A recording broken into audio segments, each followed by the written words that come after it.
2부에는 모처럼 올라온 것 같아요. 그죠? 오랜만에 들어서가 아니고, 제가 지금까지 듣던 찬양 중에 오늘이 제일 잘하셨네.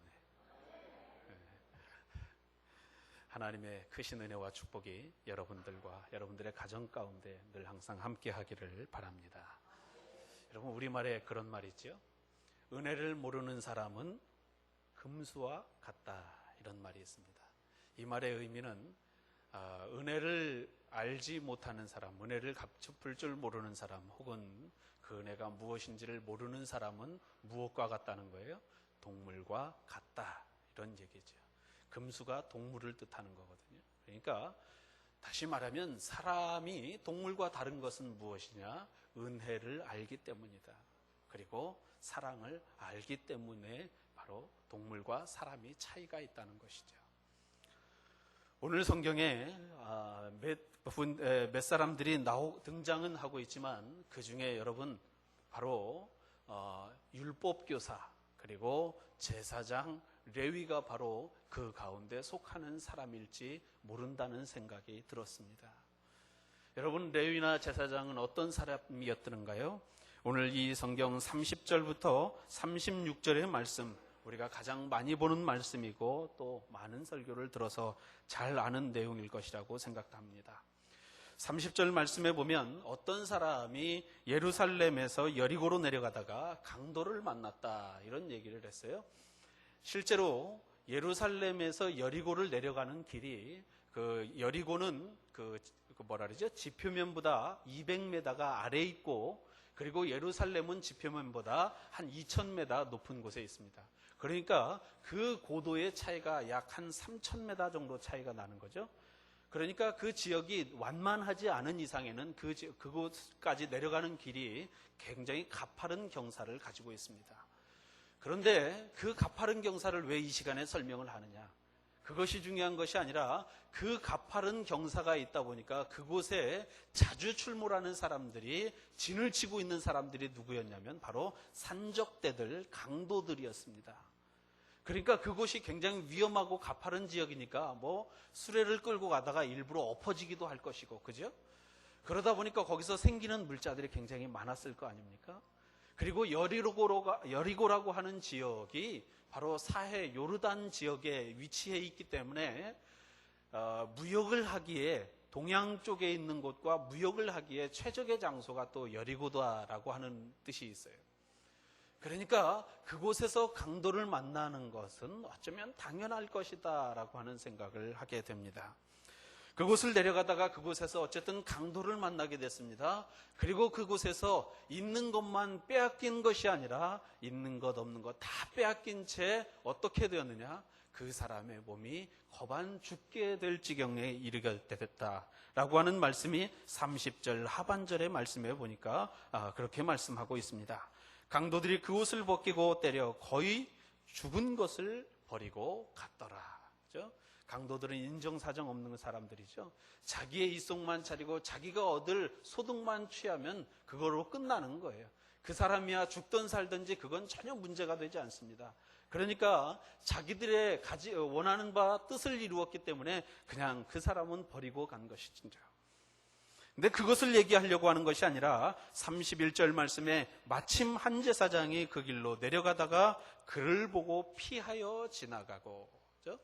제사장이 그 길을 지나갔습니다. 그런데 어떻게 지나갔다고요? 그 사람을 피해서 지나갔다. 돌아갔다는 거죠. 그러니까 제사장의 눈에는 지금 그 사람이 어떻게 보이는 겁니까? 죽은 사람으로 보이는 겁니다. 여러분, 제사장은요, 레위기 21장 1절에 보니까 제사장에게 주시는 율례와 규칙이 있는데 그 규칙은 무엇이냐? 사람의 죽든지 동물이 죽든지 그 시신을 가까이 하지 못하게 하는 금령을 가지고 있었습니다. 그러니까 나시린의 법칙을 가지고 있는 것이죠. 나시린은 어떤 사람들이죠? 독주를 마시지 못하고, 그리고 머리에 삭도를 대지 못하고, 그리고 오늘 지금 말씀드린 대로 시신을 가까이 해서는 안 됩니다. 그것이 사람이든 동물이든 그 어떤 것이든지 마음이 끌려서 찾아가도 그 시신을 만져도 안 되고, 이유를 불문하고 시신을 만져서는 안 되는 사람들이 바로 제사장이었습니다. 그 제사장이 그런 연유 때문에 그랬는지 그 생각이 깊게 자리하고 있어서 그것을 그 사람을 보고 돌아갔다, 피하여 지나갔다, 이렇게 성경이 말씀하고 있습니다. 그리고 그 이후의 말씀에 보시면 32절 말씀에 또 이와 같이 앞에 있는 말씀을 받는 거지요. 어떤 말씀이요? 제사장이 그것을 피해서 지나갔다라고 하는 사실을 다시 받으면서 레위인을 말합니다. 한 레위인도 그곳에 이르러 그를 보고 피하여 지나가되. 여러분, 레위인은요, 그런 규칙이 없는 사람들입니다. 시신을 가까이 해도 전혀 무관한 사람들입니다. 그럼 무엇을 말씀하고 있느냐? 레위인, 그 성전, 이때 당시의 레위인은요, 바로 성전의 기둥이나 천막, 성전에서 성전을 관리하는 사람들을 레위인이라고 얘기했습니다. 그런데 그 레위인이 봤어도 그리고 그를 그냥 지나갔다. 다시 말하면 하나님의 사랑을 배우고 말씀을 통해서 말씀을 깨닫고 그리고 하나님 앞에 마음을 들여서 봉사하는 레위인조차도 그 사람을 보고 어떻게 했다고요? 피해서 지나갔다. 이렇게 성경이 말씀하고 있습니다.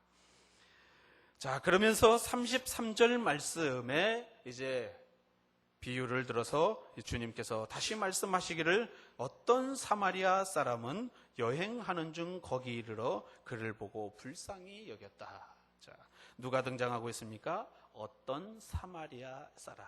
그렇죠? 자, 어떤 사마리아 사람, 알지 못하는 사람이고 사마리아 사람들이다. 사마리아에 사는 어떤 사람이기는 하지만 그 사람이 누구인지 구체적으로 얘기하지는 않습니다. 주님께서 이 말씀을 하시는 이유는 바로 앞에 있는 레위인과 제사장, 너희들과 다른 어떤 사람을 얘기하는 겁니다. 그러니까 어떤 의미예요? 레위인과 제사장들은요, 조금 색다르게 뭔가 예수님의 관점하고는 좀 다른 관점으로 보고 있는 거죠. 그러니까 레위인과 제사장의 관점과는 좀 다르게 색다른 눈으로 보고 있는 사람, 그 사람을 지목하면서 그 사람을 누구를 인용했느냐? 바로 사마리아 사람을 인용했다는 겁니다. 그 사마리아 사람이 어떻게 했다고요? 여행 중에 있었다. 그 여행 중에 있는 사람이 그를 보고 어떻게 여겼다는 겁니까? 불쌍히 여겼다. 사마리아 사람에 대해서 보충 설명할 게 있습니다. 사마리아 사람은요, 우리로 얘기하면 혼혈인입니다. 그러니까 신구약 중간 시대에 그 유대 민족이 멸망하는 시기에 막 여기저기서 이제 그 위협이 있었잖아요. 그러니까 이 사마리아 사람들이 그 훨씬 이전에 자신들이 없어질 것을, 그러니까 자신들의 민족이 어려워질 것을 대체해서 이방 사람들과 결혼을 하게 됐어요. 그래서 이방 사람들과 결혼을 하고 그 안에서 탄생한 사람들이 바로 혼혈인이었는데 그 사람들이 모여 사는 지역이 어디였느냐? 바로 사마리아 사람들이었어요. 그래서 유대인들, 다시 말하면 이스라엘 사람들은 이 사마리아 사람들하고 가까이 하지를 않아요. 일부러 남쪽에서 북쪽을 가더라도 그 지역을 우회해서 돌아가요. 가로질러서 빨리 갈 수 있는 그 길을 일부러 며칠씩 걸려도 서쪽으로 우회하거나 동쪽으로 여리고성 쪽으로 돌아서 가거나 그렇게 돌아가는 사람들. 그러니까 거의 그들을 그냥 사람 취급에 끼지도 않게 취급하는 사람들이 바로 사마리아 사람들이었습니다. 그러니까 사마리아 사람들 입장에서는 어떤 사람들이었겠어요? 매일 같은 민족이라도 연합되지 못하고 동조되지 못하는 그런 아픔을 가진 사람들이 바로 사마리아 사람들이었습니다. 그런데 중요한 것은 그런 아픔을 가진 사람이 바로 그 강도 만난 사람을 불쌍히 여겼다.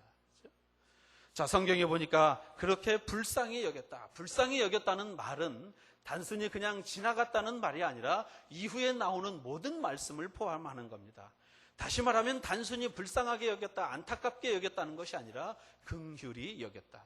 우리말로 표현할 때 긍휼과 같은 성경의 단어로 표현할 수 있습니다. 긍휼이라고 하는 단어, 제가 설교하면서 몇 번 말씀드렸던 것 같은데, 긍휼이라고 하는 의미는 바로 그 사람의 아픔이 내 아픔이 되는 겁니다. 느낌만 가지고 있는 것이 아니라 그 아픔이 실제로 내 몸에 전해져서 그 사람을 어떻게 해서든지 도와주고 싶은 마음이 생기고 무엇을 가져다가라도 그 사람을 치료해주고 싶은 마음이 생기게 되는 것, 그것이 바로 긍휼이라고 여기는데 하는 단어가 가지고 있는 말씀입니다. 그런데 오늘 이 33절 말씀에는 불쌍히 여겼다, 좀 더 우리가 이해하기 쉽고 구체적인 말로 표현했습니다. 그러면서 여러분, 그 사마리아 사람이 어떻게 했습니까? 34절에 불쌍히 여겼고 그리고 가까이 갔다. 그죠? 사람을 도와주기 위해서, 그 사람을 치료해 주기 위해서 그 사람 가까이 갔다. 그런데 레위인과 제사장은 어떻게 했어요? 그를 가까이 가서 흔들어 보지도 않은 채 그 사람이 죽었다고 생각하고 그를 돌아서 갔다는 얘기입니다. 그만큼 여러분, 레위인과 제사장과 그리고 이 사마리아 사람의 견해가 이미 바로 보는 관점이 다른 거예요. 레위인과 제사장은 그 사람이 보이는 것이 달라서 다른 관점으로 봤기 때문에 그를 돌아간 것이고, 사마리아 사람은 그를 어떻게든지 치료해 줘야 될 대상으로 생각했기 때문에 그에게 가까이 갔다라고 성경이 그렇게 설명하고 있습니다. 여러분, 그 이후에 말씀해 보시면 기름과 포도주를 그 상처에 붓고 싸매고, 자, 기름과 포도주를 부었다. 자신이 갈증이 날 때 먹을 음료가 포도주이고, 기름은 자신이 비상용으로 가지고 있던 비상금과 같은 거예요.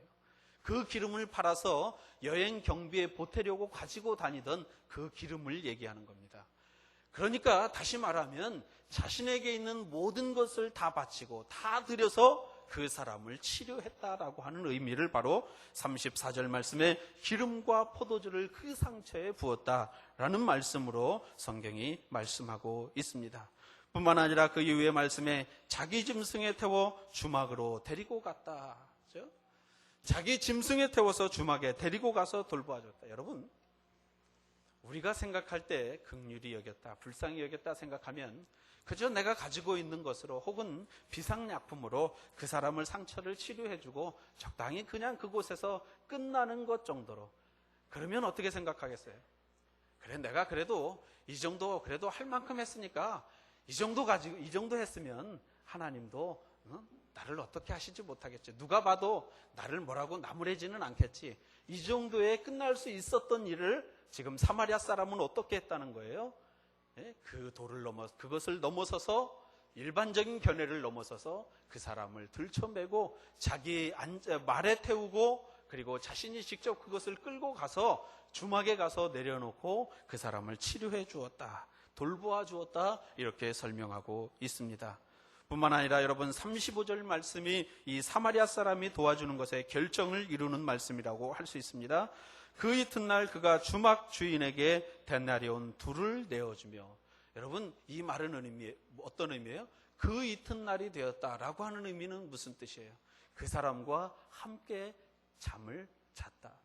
그 사람이 어떤 아픔이 있을 때 돌보아 주었고, 그 사람이 신음할 때에 그 신음소리를 들으면서 그 사람을 치료해 주었다라고 하는 의미가 바로 그 이튿날 그 주막 주인에게 데나리온 2를 주며 라고 하는 말이 설명해 주는 말이라고 할 수 있습니다. 여기서 여러분, 데나리온은요, 사람 한 데나리온이 하루의 품삯에 해당하는 거예요. 그러니까 2데나리온이면 굉장히 큰 돈이라고 할 수 있습니다. 그렇죠? 그 비용까지 지불해 줘가면서 주인에게 얘기하기를 뭐라고 얘기했다고요? 이 사람을 돌봐줘라. 그리고 내가 돌아오는 길에 이 사람에 대한 추가 비용을 내가 지불하겠노라고 주인에게 얘기합니다. 여러분, 주막에까지 가는 것만 해도 잘한 일이에요. 그죠? 나 아닌 또 다른 사람이 치료해 줄 수 있는 상황에까지 가져갔으면 그만 그 사마리아 사람이 할 일은 거기에서 끝났다고 생각할 수도 있는 일이었습니다. 그런데 이 사마리아 사람이 뭐라고 얘기하느냐? 자신이 갔던 길을 가다가 다시 돌아오면서 들려서 그 사람에 대한 추가 비용을 지불하겠다. 그러니까 모른 척하지 않고 다시금 들려서 그 사람에 대한 대가를 지불하겠다, 이렇게 얘기하는 겁니다. 여러분, 사랑이란 바로 그런 겁니다. 내가 생각하는 한계를 뛰어넘는 것, 그것이 바로 하나님의 사랑인 줄로 믿습니다. 여러분, 우리의 한계를 긋고 그 한계까지만, 일정한 관계까지만 유지하는 것이 사랑이 아니라 그 한계를 뛰어넘어서 내가 할 수 없는 상황에까지 들어가서 그 사람을 배려해주고 그 사람을 생각해주고 그 사람의 아픔이 마치 내 아픔인 것처럼 찾는 마음, 그것이 바로 사랑이다라고 하는 사실을 우리 모두가 기억할 수 있었으면 좋겠습니다. 그러면서 여러분, 36절 말씀에 내 생각에는 이 세 사람 중에 누가 강도 만난 자의 이웃이 되겠느냐. 여러분 생각에는 누가 긴 것 같습니까? 바로 사마리아 사람이죠. 왜요? 여러분, 제사장도 레위인도 다 하나님을 믿는 사람이었는데 이것이 직접적으로 구원과는 관계가 없습니다. 구원과는 관계가 없지만 하나님의 사랑을 실천하고 많은 사람들을 주님께로 부르는데 좋은 전도의 활용성을 생각한다면 자비를 베푸는 것은 그리스도인으로서 마땅한 행실이고 본분이다라고 하는 사실을 우리들이 생각해야 된다는 사실입니다.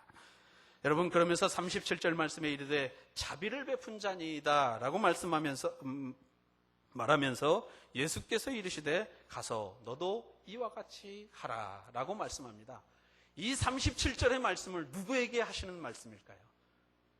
지금까지는 여러분 예고편에 불과한 겁니다. 사마리아인의 비유는요, 예수님께서 어떤 특정한 인물을 향해서 말씀하는 비유의 말씀입니다. 그러니까 이것을 말씀하려고 목적으로 예수님 말을 꺼내신 것이 아니라 너희들이 그렇게 살지 못했기 때문에 적어도 이렇게 살아야 되지 않느냐라고 권면하는 겁니다. 그렇다면 여러분, 그곳의 말씀을 보겠습니다. 25절에서 29절의 말씀이 그 말씀입니다. 25절 말씀에 보시면 어떤 율법 교사가 일어나 예수를 어떻게 했다고요? 시험하여 이르되. 여러분, 율법 교사는 어떤 사람인가요? 바리새인에 속하면서 율법을 해석해 주는 사람에 해당됩니다. 그런데 그 사람이 어떤 마음을 가졌어요? 예수를 시험하고자 하는 마음을 가졌다는 얘기입니다.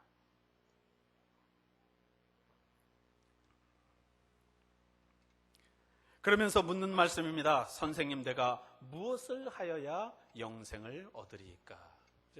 지금 율법교사라고 하는 율법교사가 시험을 통해서 예수님에게 내가 무엇을 해야지 영생을 얻겠습니까? 라고 질문하는 것은 율법교사가 그 의미를 모르기 때문에 지금 하는 말이 아닙니다. 여기 성경에 누가복음에 율법교사라고 딱 지목해서 말하는 이유는 율법에서는, 그러니까 구약 성경에서는 무엇이 영생을 얻는 길이에요?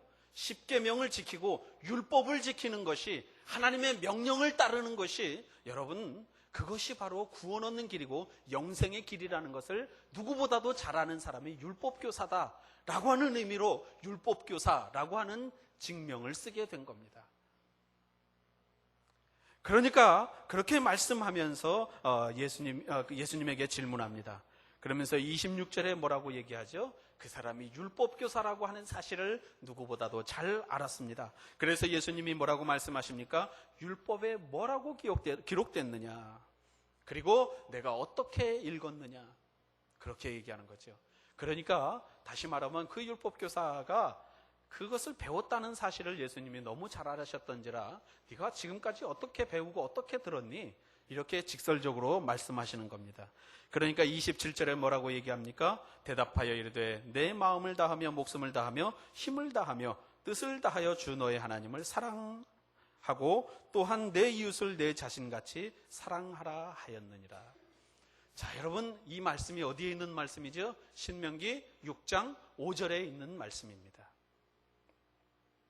어릴 때부터, 다시 말하면요, 유대인들이 난지 7일째 되면서부터 7일만 되면 그 아이에게 늘 항상 귀에 못이 박히도록 들려주는 말씀이 바로 신명기 6장 4절에서 5절의 말씀이었습니다. 그러니까 어릴 때부터 들어왔던 말씀이었으니까 얼마나 잘 알았겠어요. 그죠? 그러니까 다시 말하면 이 율법교사가 주님께 답했던 것은 여러분, 마음속에 깨달음이 있어서가 아니라 머릿속으로 생각이 나서 그냥 얘기한 것에 불과하다, 이렇게 설명할 수 있습니다. 그러면서 28절 말씀에 여러분, 그 생각을 아시고 주님께서 뭐라고 말씀하세요? 내 대답이 옳도다.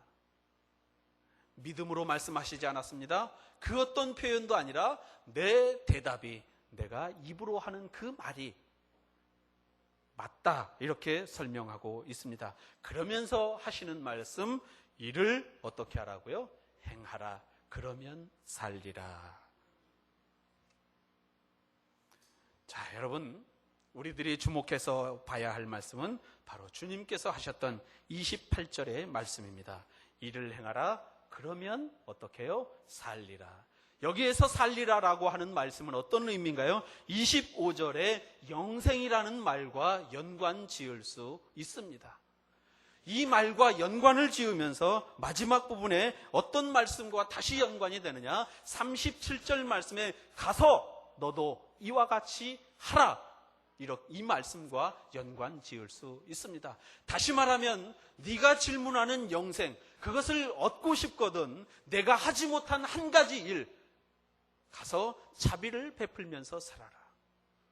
다시 말하면 어떤 말씀을 말씀하고 있는 건가요? 27절 하반절에 또한 내 이웃을 내 자신같이 사랑하라는 말씀을 실천해라 라고 하는 말씀으로 그에게 말씀하고 계신다고 하는 사실입니다.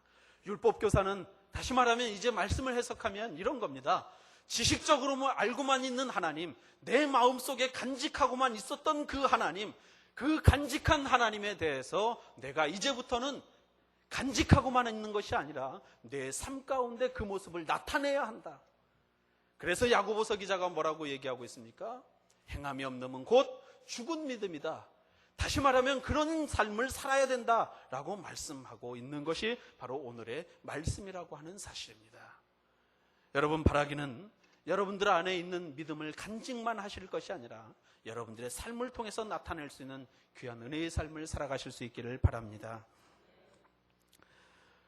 그래서 여러분, 우리들이 알아야 할 것은 받은 사랑을 간직하고만 있는 것이 사랑이 아니라 그것을 내 삶 가운데 실천하는 것이 바로 된 믿음이고 참된 신앙이다라고 하는 사실을 우리 모두가 기억할 수 있었으면 좋겠습니다.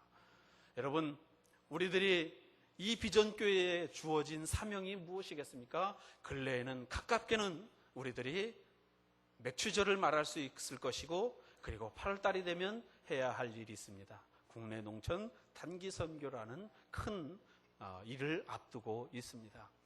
우리들이 이 일을 해야만 하는 이유는 바로 율법교사에게 말씀하심과 같이 그 말씀을 듣는 데에만 그치는 사람이 아니라 우리들이 받은 하나님의 사랑을 나아가서 실천하고 그들과 함께 나눔으로 인해서 그들이 하나님께로 돌아오는 것을 보는 것, 그것이 바로 하나님이 우리에게 주신 사명이라고 하는 사실을 우리가 또한 기억할 수 있었으면 좋겠습니다.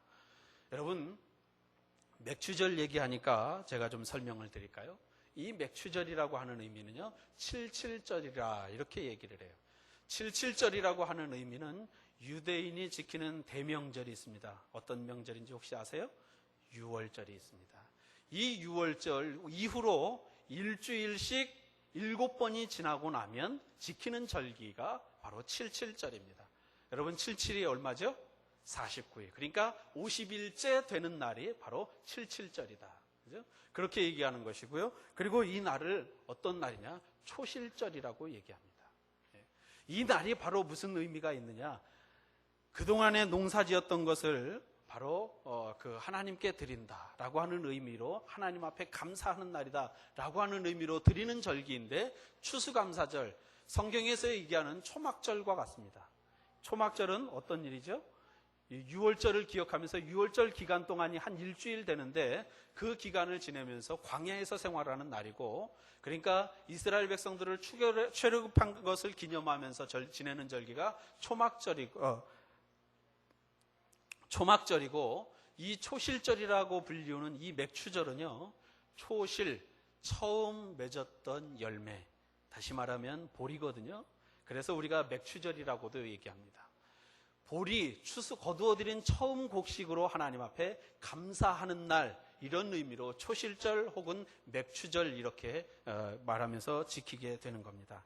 그러니까 이 맥추절의 의미는 이런 겁니다. 하나님께로부터 소산과 말씀을 받았음을 감사하는 절기, 바로 이 절기가 77절이 되는 겁니다. 다시 말하면 여러분, 형식적인 신앙, 그것에서 그치려면 어떤 삶을 살아야 된다고요? 하나님이 우리에게 주신 은혜를 기억하면서 감사하는 마음으로 예물을 드리는 날. 이 날이 바로 여러분 맥추절이라고 하는 의미를 기억하실 수 있기를 바랍니다. 그저 단순히 와서 1년에 한 번 그냥 늘 항상 있는 날이니까 형식적으로 드리는 것이 아니라 이제부터라도 여러분 그 예물을 준비하면서 기도하면서 하나님 앞에 하나님 우리에게 지금까지 살 수 있도록 우리의 인생을 연명할 수 있도록 하나님 도와주심에 감사합니다. 이런 드리는 마음으로 일주일 동안을 기도하는 마음으로 준비하면서 드리는 예물이 바로 맥추감사 예물이 되어야 할 것입니다. 그리고 또 하나의 의미는요, 국내 농촌 단기 선교입니다. 이건 무슨 대단한 일이겠느냐라고 생각하실지 모르지만 하나님은 천하보다도 한 생명을 귀하게 여기신다 이렇게 말씀하셨습니다. 그리고 사도행전을 보면 천하의 다른 구원을 받을 만한 다른 이름을 주신 일이 없다 이렇게 말씀하셨습니다. 다시 말하면 세상의 모든 사람들을 구원시키려면 하나님을 누군가는 전해야 되는데 그 하나님을 전해야 되는 누군가가 누가 되어야 되느냐? 바로 하나님을 먼저 깨달은 저와 여러분들이 되어야 된다는 사실입니다. 그래서 여러분들이 받은 은혜를 가지고 나아가서 그곳에서 헌신하고 봉사하면서 마치 사마리아인이 강도 만난 자를 돌보아주고 싸매어주고 그렇게 헌신하고 자비를 베풀었던 것과 같이 우리들이 농촌 단기 선교에 가서 그들에게 그런 사랑을 베풀고 그런 자비를 베풀 때에 그들이 하나님의 살아계심을 알 것이고 그리고 그들이 하나님께로 돌아오게 될 것이다라고 하는 사실을 우리가 기억하면서 이 국내 농촌 단기 선교도 준비할 수 있었으면 좋겠습니다. 그러니까 다시 말하면 여러분 이런 일들을 해야 하는 이유는 무엇이냐? 바로 하나님께서 여러분들에게 큰 상급을 주시기 위한 그 목적이 있다라고 하는 사실을 기억하시고 단순히 구원받는 데에만 급급해서 구원받는 데에만 집중하는 삶이 아니라 보다 나은 삶을 통해서 이웃사랑의 실천을 통해서 여러분들에게 주시는 하나님의 상급을 바라보고 그 상급을 소유할 수 있는 믿음들이 여러분들 가운데 있게 되기를 간절히 바랍니다. 기도하겠습니다. 사랑의 하나님, 귀하신 은혜와 은총을 감사합니다. 강도 만난 자의 비유를 통해서 버림받고 외면했던 사마리아 사람이 그렇게 자비를 베풀었다고 하는 이 말씀을 통해서 율법교사에게 믿음을 가졌던 사람들에게 하나님을 예배하고 마음속에 간직하는 것만이 믿음이 아니라 실천하는 삶이 온전한 믿음이라고 말씀하시는 이 말씀 앞에 우리를 겸손히 내려놓고 그 말씀을 감히 수용할 수 있는 귀한 은혜를 허락하여 주옵소서. 그리하므로 아버지 하나님 다가오는 맥추감사주일에 하나님 앞에 감사할 수 있게 하시고 또 아버지 하나님 국내 농촌 단기 선교를 통해서 하나님께 큰 영광 돌려드리는 우리 모두의 삶이 되도록 인도하여 주옵소서. 예수님의 이름으로 기도드립니다.